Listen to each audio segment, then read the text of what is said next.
Thanks for tuning into our live stream, guys. Hello, welcome back. Today we're doing something that we've done before, where Peter is painting the cyc, and we had a bunch of questions come through, so we thought that we would answer them. And if you're joining us live, hello, welcome. If you have any questions, please pop them in the, not too sure what side this on, but please leave any comments in the chat box on the side, and I will ask them to Peter as he paints, and we have a bit of a rant. Where? No, I'm going to flick it over to another camera view. I need to ask Peter a question. Sorry? So to start it off with, where did my notes go? We received a question quite a while ago from Eric wanting to know if there was a difference between the viewfinders on the Hasselblad and an SLR/DSLR camera. Yeah, the viewfinders, the difference is just that the amount of detail I see in my Hasselblad viewfinder. The viewfinder is so much bigger and so much clearer. I can manual focus extremely easy.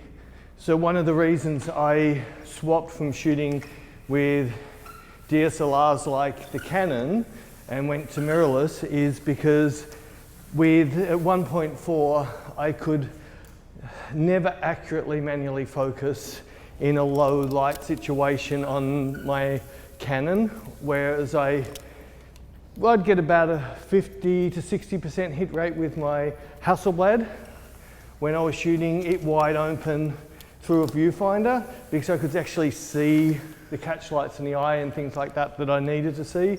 But I found I just got so frustrated by having this amazing glass like the Otis lenses, and then so frustrating with the amount of pictures that I missed the focus by a little bit, but I missed by a lot, because I literally could not see the detail through the viewfinder to me accurately decide I had correct focus. So when it comes to the Hasselblad versus the Canon, it's basically the viewfinder size is so much bigger on the Hasselblad.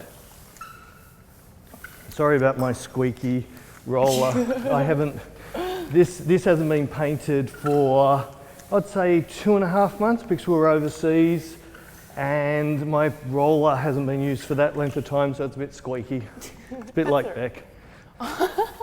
You can't hear it too much. I just quickly checked how it's going, so that's okay. Hopefully it doesn't annoy people too much. Well, that kind of answered Eric's next question, was does he feel it has a clearer image with one type? Finger's struggling to find you. There you go. Is that my spot? I needed to find a spot. No, so if I put a cross on the ground when I answer questions, how's that? No, it's all right. I'm just trying to jump between questions and making sure that I know what I'll do. I'll flick the camera. The joy of multiple camera angles. So, You're slow with your questions. I know. Well, that kind of like answered everything that because like Eric had follow-on questions, but you kind of covered the other ones.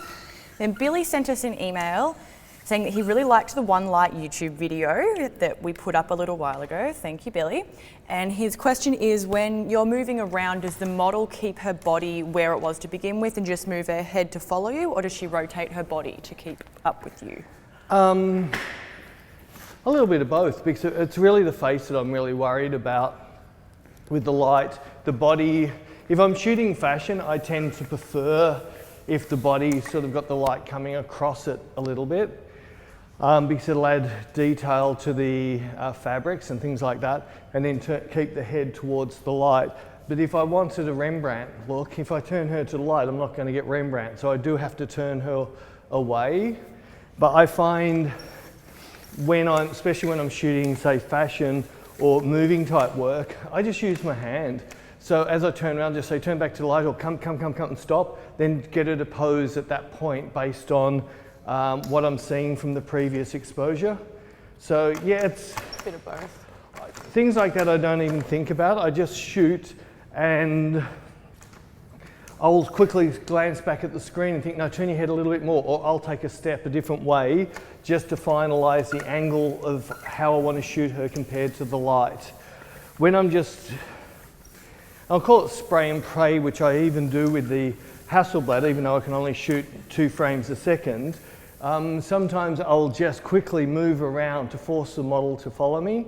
And we're basically just trying to get that shot that we would have otherwise never got, because we would have never posed that shot. So if I move very quickly around the model, it means she's going to move very quickly, which means I'm going to get non-posed shots, which means maybe 1 out of every 20 frames is really good, and the other 19 are pretty average. I don't care about that hit rate when I'm working commercially, because my clients are just looking for 1 or 2 amazing photos for a campaign in that outfit. Fair enough. And do you have a preferred angle that you shoot models, or not really? No, I don't think about that. If I'm doing portraiture, yes. I'll have decided the feeling I want in that shot. So if I want her to be submissive, I'm going to shoot from above, and if I want her to feel powerful, I'll shoot from below. If I'm shooting full length, I tend to shoot from low to up. But really, I'm looking through my viewfinder, deciding what I like as I'm shooting. So I keep on pushing the fact that my viewfinder is my finished canvas, because I don't like cropping. So I try and get at the height that looks good through my viewfinder. And this then comes down to your own personal style and taste. And that's what you want. You don't want to shoot, if I shoot eye to eye, it doesn't mean it's the right thing to do. That's just my style. Yeah. You might want to be shooting higher than eye or lower than eye. That's your style. Yeah. All comes down to personal taste. I was going to jump over and see if we have any questions on YouTube. Everyone's saying hello everyone. Someone's questioning why you're painting, because they thought you liked the dirty look. I do like the dirty look, but when we went away, we rolled all these walls in, and they've left all these little black circle dots from us moving around for the last couple of months. And when I did the shot the other day, I didn't like those dark dots. I've also got a shoot I need to do that I need a perfectly clean cyc for it. So I've decided, well, it's time to clean up these dots, and I can also do the very clean look at the same time. They've also get a fair bit, especially in winter, we get like this condensation dripping off the roof on freezing cold mornings. When the sun hits the roof, we get condensation drops. So it's just not the grot that I like. It's a little bit too dotty, not just smudgy. I think that the wide could probably pick up on how, like the dots before when I flicked it. Maybe if I flick it over, you can pick up on it. Yeah, I guess you can a little bit. So it's a little bit too dirty for us at the moment. A question, we've been getting a lot of this recently. When will Peter be doing a Capture One tutorial? Sorry? When will you be doing a Capture One tutorial? We've been getting this so much more and more than... We tried. When we were in Europe earlier this year, Beck and I did a shoot tethered to Capture One, and Beck can pretty much answer this. She just said, yuck, this looks revolting. Am I right? It did. Because I haven't learnt to do my look on Capture One, because Capture One doesn't have the same type of controls that I'm used to. I really need to sit down, and yeah, lots of people are asking, so I really need to do it. Capture One did say they wanted to spend some time with me and see if they can work with me to get my look, but I think we're busy through till end of November. Yep. So if you can hang on till December, I'm going to dedicate an entire day to shoot tethered and get my look within that day. I'll just use a different model, or I'll use a different not a model than Beck, because she's decided she doesn't like Capture One's look. Well, if you could get your look out of it, I might like it, but I don't know what it did last time.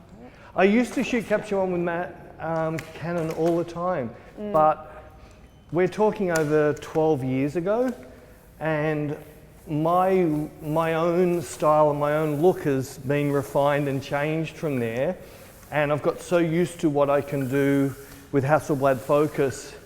And now, as you would have seen, I just put up a thing using ACR and Lightroom, I've now learned how to do my look with both of those programs really well.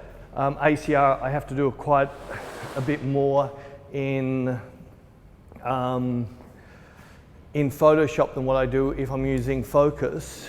And if I'm going to be tethering to a program, I want to be doing a little bit more in the program so I can see my finished look while I'm tethered and not just be, oh, well, I think this is going to look good. I actually want to see something closer to my finished image. Yeah. But yeah, it is something that lots and lots of people are asking me to do.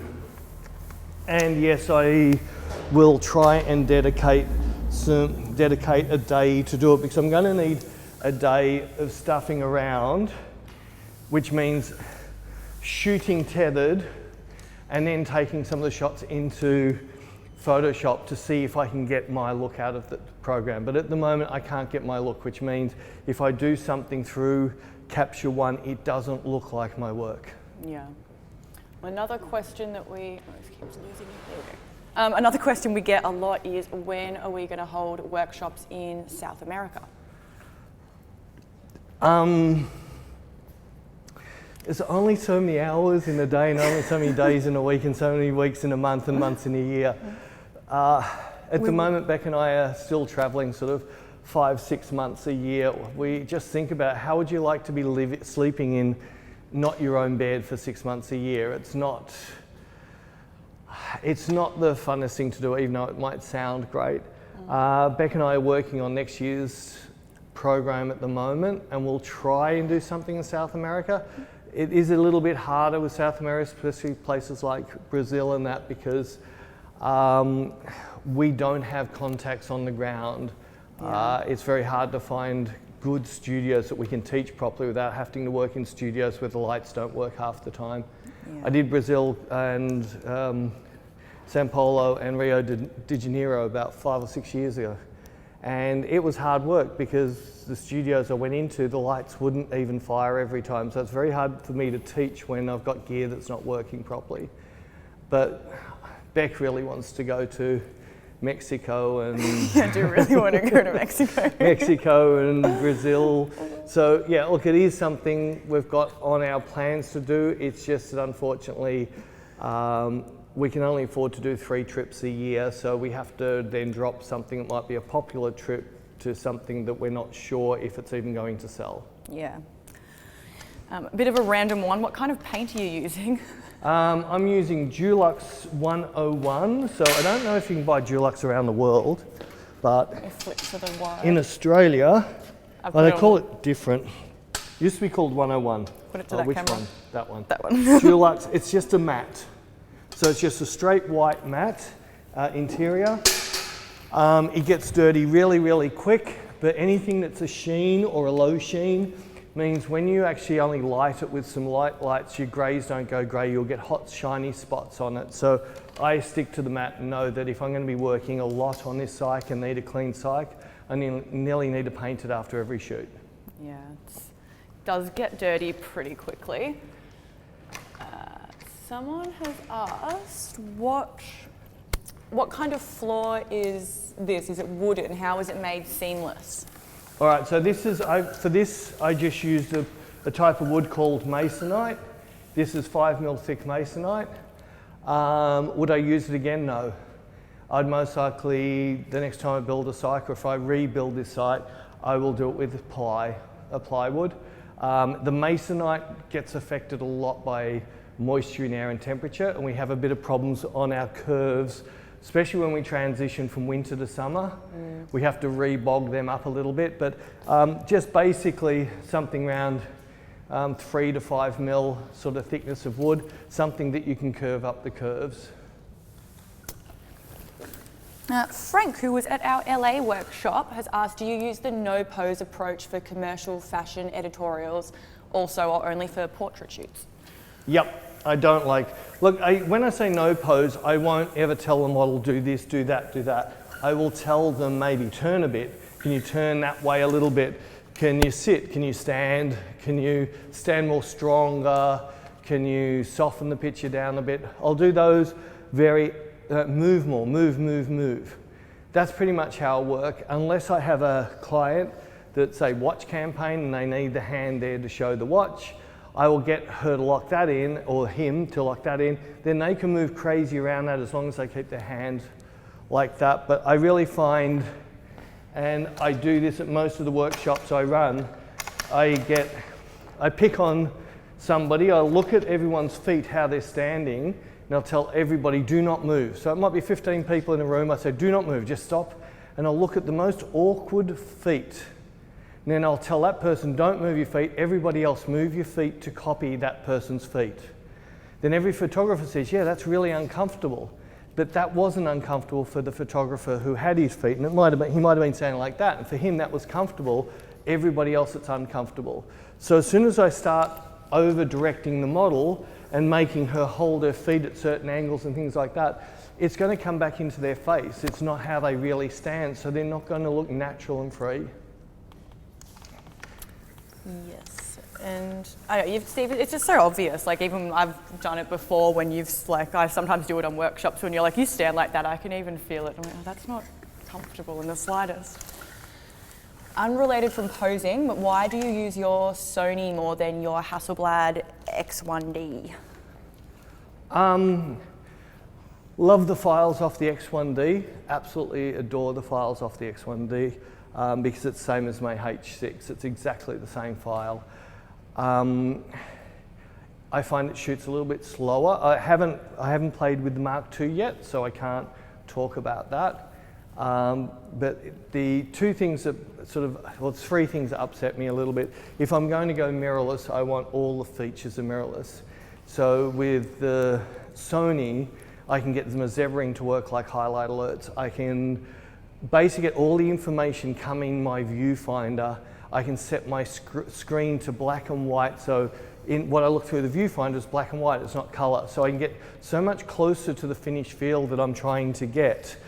And the reason I want black and white is not just because I love black and white and shoot it, because a lot of my commercial work is color, but I still set my camera to black and white, especially with Sony. And the main reason is I can see light better, I can see contrast better. So I want to see the contrast in the shot. As soon as you see something in color, you'll see the color. You will not see the contrast. Once you turn the color off, you then will see a luminosity and contrast. So the fact I can't do that with the X, so I can't set it to black and white, I can't have it set with zebring. So if the model moves a little bit and some sun hits her forehead, I can see in the viewfinder the split second that happens. That's the reason why I don't use it as much. I'd rather grab my H6 out and use that because it shoots quicker for me, and I don't have that blackout time which they said they're fixed with the new camera. My fix for the blackout time was I would open both eyes and shoot with both eyes open. So this I always saw what the model was doing, and this I saw the focus peaking and things like that. Kind of looks a bit weird when you do that though. Yeah, models say it's weird. They're not used to seeing any of my eyes look at them, so if anything it freaked the model out, so I got worse pictures. So that's a long answer to why. Hopefully, I think we've only just got some cameras in Australia, but I still haven't even had one in my hand, which is really annoying being an ambassador of a Hasselblad, and they haven't even let me touch one yet. So hopefully the new one's fixed it. Yeah. If not, I'll be in the same boat I am. I'll use my H6, which I absolutely love, and I'll use my Sony for my outside work. Yes, I like this. I like the different feel the Sony gives as well. The Sony gives about me, it just gives such a nice feel. It does, and because I can go very shallow depth of field with something like the Zeiss lenses. The Zeiss lenses make the Sony feel like it's a medium format, especially the Otis. It allows me to have that medium format feel, but then have that feedback that I want that gets me emotively excited about what I'm seeing through the viewfinder, which means I'll take better pictures. It comes down to that thing of the toys are for the photographer. And over. What are we doing? Sorry, I'm just trying to make sure it's flicked over properly. There it has. Something that I don't even know the answer to, were you ever represented by an agency? I never what? Were you ever represented by an agency? Yes, I was many years ago and absolutely hated it. Why is that? There's a few problems. I'm more talking about in Australia, so in other countries it might be different. But in Australia, if you're with an agency, all your work has to go through the agency. So if the agency goes quiet, you go quiet, you get no work. Unless you go out and shop out the work, and then the agency wants to take a commission for the work that you went out and got. It's not very fair. The agencies also, they can tend to interrupt the flow of winning a job. Either if their office is a little bit slow at responding or getting back with the appropriate information, it's this sort of stepping stone in between, which can slow everything down if everyone's on a tight budget or tight sort of time frame. But most of them, the agencies don't want you unless you've got like 20 or 30 clients that are booking you regularly, so they can take a commission on the work that you've already got. Because unless they've got clients that continually say, hey, we want to shoot with this photographer and he's not on your books, put him on your books, that's not really going to happen much, because those people that want to shoot with me are actually quite happy I'm not in an agency, because it means the costs are cheaper. So yeah, years and years ago, agencies were a must, especially for advertising and that. But most of my commercial work, which I don't show anybody because I hate it, is just shot direct through to either ad agencies, and I work directly with the ad agencies or directly with the client. Beck saw a little bit of stuff for agencies the other day when we were asked to quote on a job. You saw the amount of work we were going to have to do, which really should be their work. And in the end, we just said, no, sorry, we're too busy. We don't have time to waste on doing all of this work for your company. Exactly. We've got so much on this week that... Yeah, and they had a really tight deadline. So it's all those things. And I know quite a few agency photographers. And it was really funny coming back from New York. I happened to be sitting next to a photographer. We all got downgraded because a plane didn't take off, so they jammed two planes into one. And this guy said, are you a photographer? Because I was using an iPad Pro, and I said, yeah, we got talking. He's based in Sydney, and we got talking, and at the end of the day, he said, I hate you. I hate the fact that you can do what you can do, you have your own studio, have all of that, and I can't afford anything like that. And he said he would go a month without a single job, whereas I'm lucky if I can go a week without a job. Jumping away from agencies, what do you think of the Fuji GFX 100? Never touched it, never seen it, don't know. It's not because I'm a snob, it's just because I'm really, really busy. And nobody's actually handed one to put in my hand. The one thing is, I had a Fuji many years ago, and I didn't like it, but I'm also talking about years and years ago. It was very early.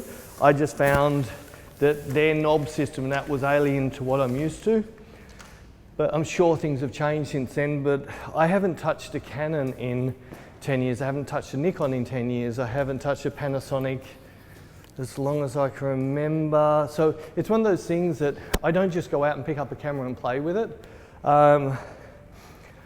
It's even like a Leica. I love Leicas, but I haven't touched, I can't remember, well I can, about 8 years ago was the last time I shot with a Leica camera. Or 7 years ago, something like that. Close enough. So yeah, if you like it, go for it. Cameras are like cars. People like Holdens, people like Fords, people like BMWs, people like Mercedes. It's what tool you have in your hand that makes you feel the most comfortable. Whatever you feel the most comfortable with is what you'll take the best picture with. Most of the camera manufacturers today do a reasonably good quality camera. Well, in fact, better than reasonable. Most of the top cameras by each of the camera manufacturers are really good. I really want to see Canon and Nikon get their mirrorless together to put some pressure on Sony. So Sony is going to have to stand on its toes because people will start selling their Sonys and going back to Canon. I'd love to see that day because it keeps that pressure that the camera manufacturers keep working harder and harder. I'm sure they will. I think as soon as Canon can get a mirrorless 5 or Nikon can get a mirrorless version of their 850, they'll be back and flying again. But until they can get to that level, I think they're going to struggle a little bit against Sony. I just want to quickly chime in and apologise for if I'm not keeping up with Peter's movements. I'm manually moving that camera. I'm doing not too bad if I do say so myself. Anyway, still speaking of cameras, Peter has called himself a gearhead in the past. So I'm like, oh wait, everything. Oh no, that was Juan. So okay, yeah, there we go. Well, I don't know. Would you call yourself a gearhead? No, look, I like toys, but look, I love technology and I love the latest stuff out, but the A7R3 had been out for at least 6-7 months before I even looked at buying it, and I only bought it for the speed of the autofocus for doing video work, because I don't use the autofocus when I'm doing manual work. The A7R Mark IV, not interested in buying it. There's nothing on it that appeals to me. I've seen the new A9, looks good, but I don't need it. I'm not a sports shooter. I don't need that ability to transmit off the camera and all the things the sports shooters need. So there's nothing really on there except the smaller megapixel, believe it or not. I like the idea of less megapixels because it means each pixel's better quality. So from that point of view, I love the look of the A9. In fact, you haven't seen me buy actually any new camera gear for ages. I think the last thing they've added to my kit would have been the Otis 100, which is just to die for. But when I was lucky enough to do some test shooting of it over a year ago, it gave me I had the chance to shoot it for 3 weeks in Europe and absolutely fell in love with it. So for a year waiting from doing it out, I just kept on building up. I need this, I need this, I need this. And it's still my favorite Zeiss lens now. But that's really the only gear I've bought camera-wise in a long time, I think. I think. That or the Mark III. The A7R3. Yeah, the Mark III, but that was what? Nearly a year ago? Yeah. So yeah, love new toys, but there's been nothing that's come out in the last year that has enticed me to jump out and wanting to spend my money on it. Dying for a new A7S because we could really do it with our video work. That's about the only thing I'm hanging out for. Yeah. And what's something that I can even answer this one. In 1 sec. What are you doing? I'm trying to find the answer to this question that I'm about to ask. So where's the camera pointed at? I've got the wide one on. You got the wide one on? Yeah. All right, you got the wide one. What are you doing? So someone asked if we use any oils or creams on our model's skin. We use this, which is just spray on sunscreen. It gives like a beautiful shine on the model's skin. Anything you want to add to that, Peter? No, there's the one other thing that we do use. We don't use it as much anymore, but I used to use it a bit, and it's in fact, I've got to do the running now. I'll change it back to the wide.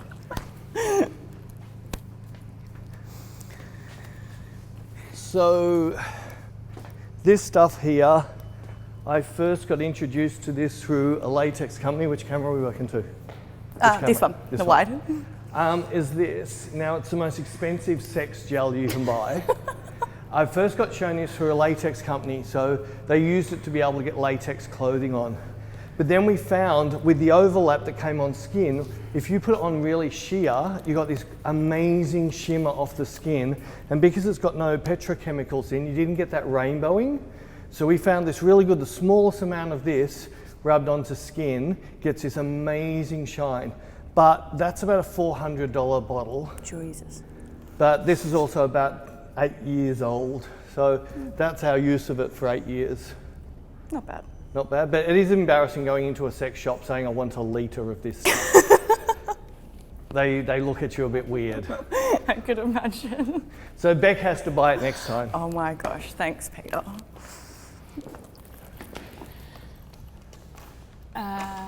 Sorry this is long-winded, I'm a bit slow painting this today. That's okay. I'm just worried, I think we can only go live for an hour. I'm just worried we're not going to get through everyone. We've got so many questions coming through. I'm sorry guys, I'm trying to keep up. Hi to everyone who's joining us from all over the world. Dave has asked, I love black and white because the viewer isn't distracted by colour and you're able to see the model's soul. So why does Peter love black and white? 2 reasons. I grew up with black and white. Back when I was growing up as a photographer, 80% of photographers shot in black and white so we could develop our own stuff. So it was shot with a lot of my favourite photographers in the world shot a lot of black and white. So I got used to photography as being black and white. That's number 1. 2, because you turn off the colour sense of your mind and your thinking, it now allows you to see even more of the lighting detail and more of your subject. 3 is it becomes timeless. With colour, it's really easy to look at a photo and go, that is so 80s, that's so 90s, that's so, you know, anybody who's doing teal orange at the moment will know that's the look of the last 3 or 4 years. And if you go back a bit, it was bleach saturated and things like that. They get stuck into a year, so your pictures age very quickly. Whereas I've got an amazing book upstairs, which is a supermodel called Vrushka, and the pictures in that was shot back in 1966 by Avedon. You could easily say someone could have shot that today. Whereas the colour pictures in that book, you go, oh, that's shot back in the 60s because of the colouring of the actual picture. So I just find that with the black and white, it makes it also timeless.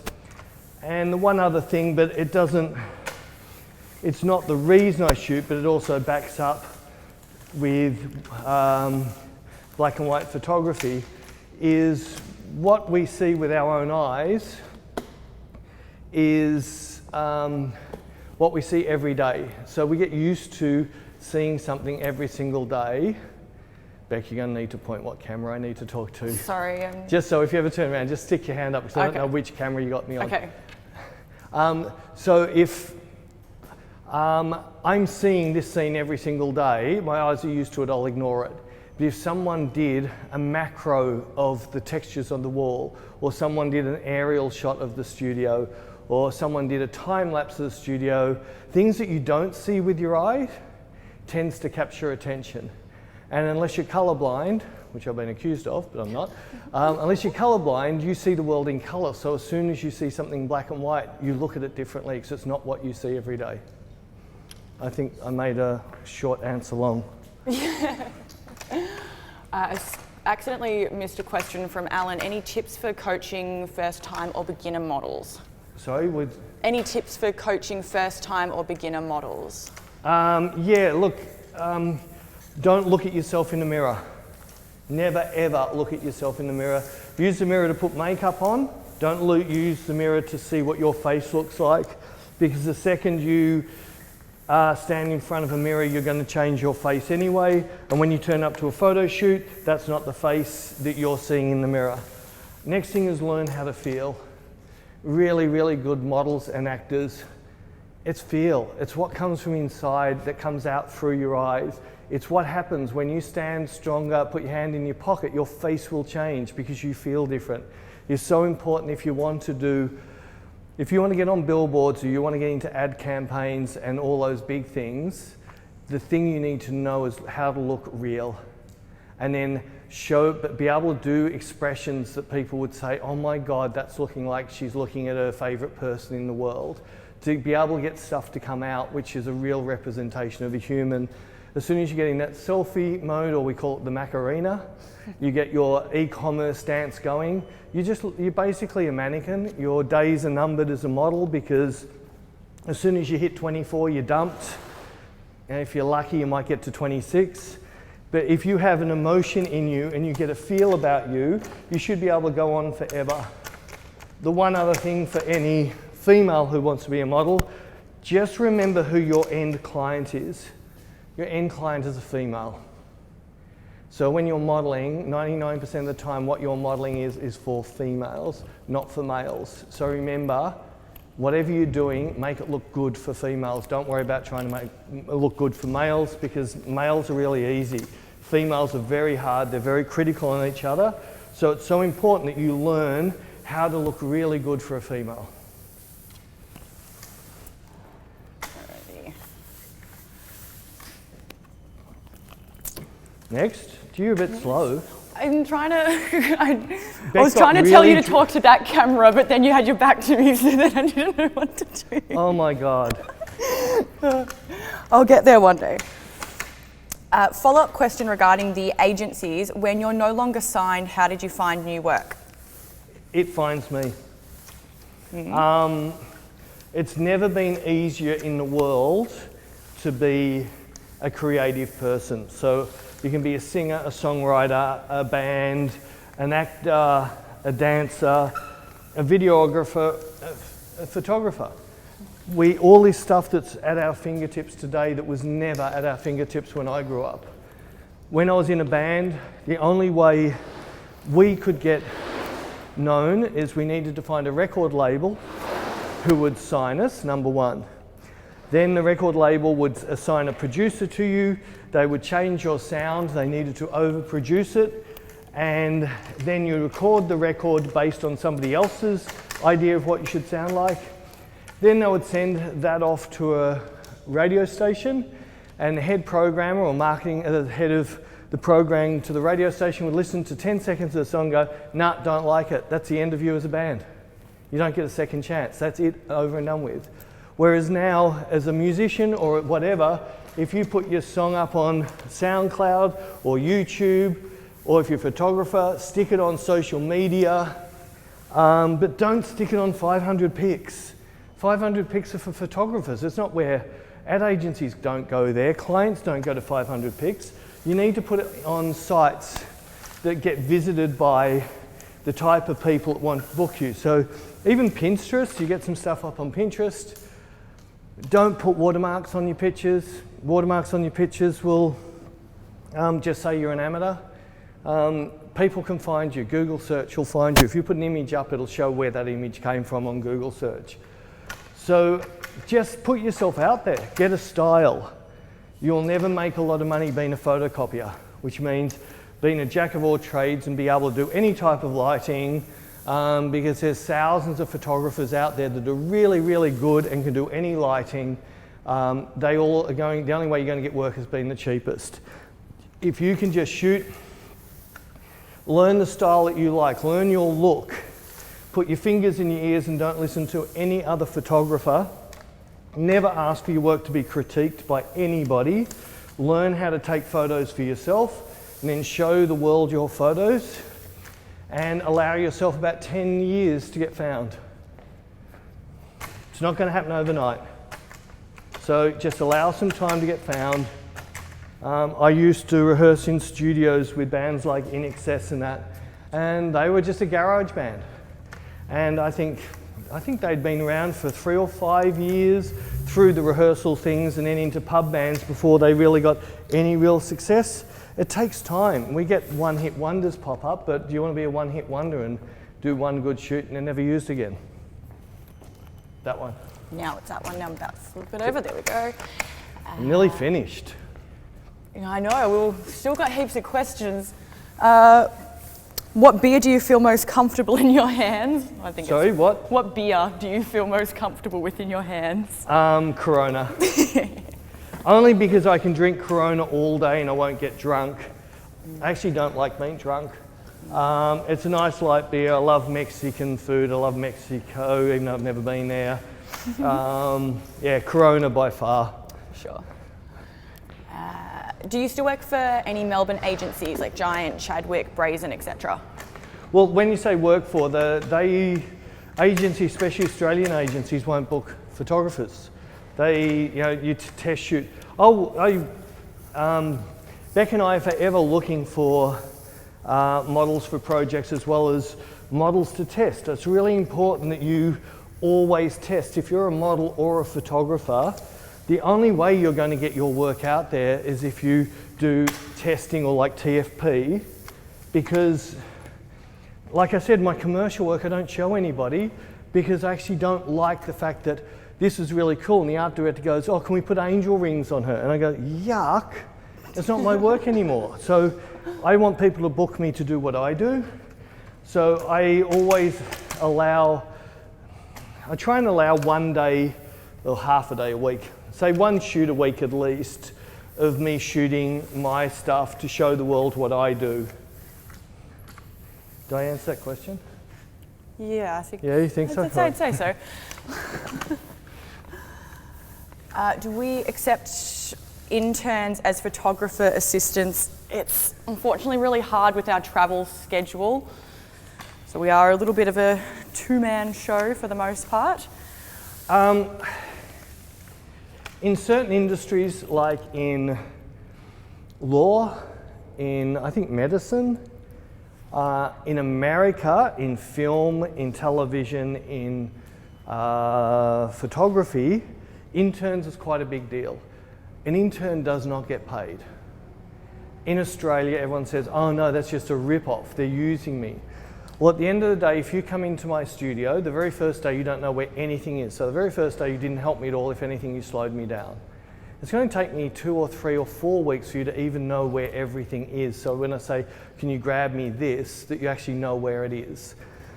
The learning that you're going to learn with being in my environment, you're never going to learn at school. But you're all happy to have a HECS debt of $20,000 and waste 3 years of your life in college to walk out and not get a job.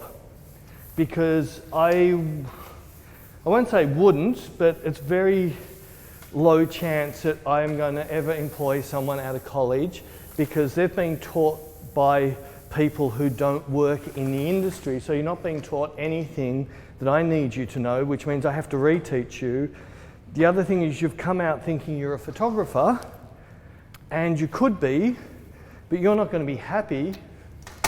You're not going to be happy sweeping floors or rolling up leads or doing things like that. You want to take photos. Well, my clients are not going to book me for you to take the photos, so you're not going to be here as a photographer. Beck and I have been talking about this. Yeah, we could do with a hand now and then, and we would teach people 10 times what they'll ever learn in school. But we have to be really careful because until you're actually worth value to me in making our job easier, you're not really being help to me. So that's why it's just Beck and I. We can get so much done ourselves because Beck knows where 1% of the things are in the studio. In another year, she'll know where 2% is. And I'm getting used to being an octopus lady with this live stream flicking between cameras and asking questions at the same time. But Beck's easy. She learnt where the wine is, and once she learnt where the wine is, she's fine. We'll need to wrap up soon, I think. We will. So I finished painting. I know. Will we ever see a Peter Coulson coffee table book? I've been saying that we should do this. Not ready. Give me a couple more years. I really, it's not like I'll never be ready. I've got some projects that's close to finishing, but yeah, just let me take a few more good pictures because if I'm going to do it, I'm going to do it properly, and I don't want to do a book this year and then a year later I do another book. I basically want to do a book which is maybe worth 5 or 10 years before I do another one. Do you shoot film at all anymore? Yeah, I'm just got at home I have an Imicon scanner sitting there ready to scan about 20 or 30 rolls of film that I've shot. Just been too busy to do it. It's one of those things that when I might get a day off, I will start scanning some of my film I've shot. With my Hasselblad, I have a film back, so I can just pull my digital back off, and I've got 2 film backs that I can click onto it. So quite often on really cool shoots for my work, I will get the shot digitally, and I want to get some film versions of this and quickly drop on a film cartridge. How are you landing your commercial clients? What does your marketing look like? I don't market. I put Zilch. pictures up on Instagram and Facebook, and I have my web page. That is, Beck can answer this. Have we ever done a single ad for my photography since you've been with me? No. Right, so we've never ever done it. We let people find us. Just put good quality work out, people will find you. We have one client flew out from Germany twice. Yeah. So they literally flown out to Australia for a one-day photo shoot and have done that twice. I've had clients that fly us to places to do a one-day photo shoot. So just get your own style, and all of a sudden people want that style and they will book you. Someone said they want one of your t-shirts because they love them. What, one of these ones? Not that one. But if you go onto our workshop's website, you can get merch, selected ones that are up there if you do really want one desperately. Yeah, we do have the t-shirts if you do like them after sale on our workshop page, but we don't want this channel to be our ad. No, we're just using just answering your question though. That's cool. Last one, because we really do have to wrap this up. We'll quickly just, no, I've never photographed Peter before.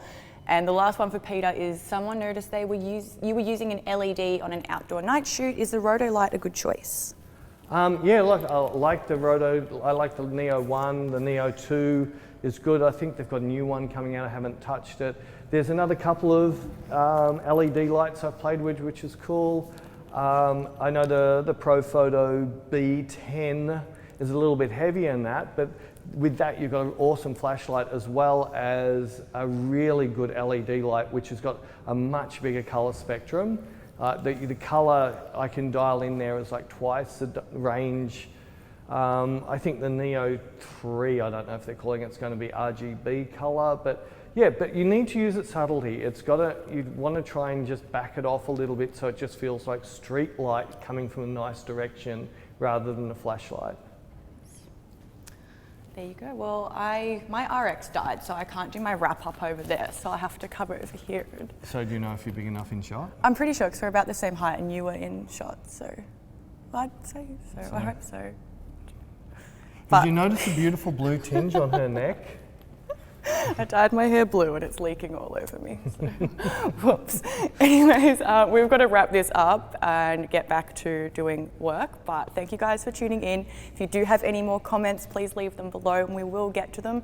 I'm really sorry if I missed anyone's questions in the live chat. I was running around like a headless chook. This will become, every time I paint the cycle, we'll go live. Yeah. Yeah, cool. Cool. Awesome. Cool. Thanks, guys. I wish I could see the way you just ran around then.